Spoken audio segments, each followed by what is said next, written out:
السلام علیکم. د افغانستان او تاجکستان په سرحد باندې یو ځل بیا حالات خراب شوي دي.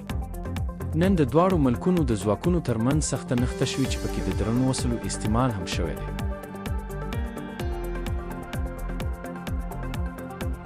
د خبرونو مطابق دا نښته د بدخشان په سرحدي سیمه کې هغه وخت شروع شوه کله چې د دواړو خواونه په یو بل ډزې وشوې.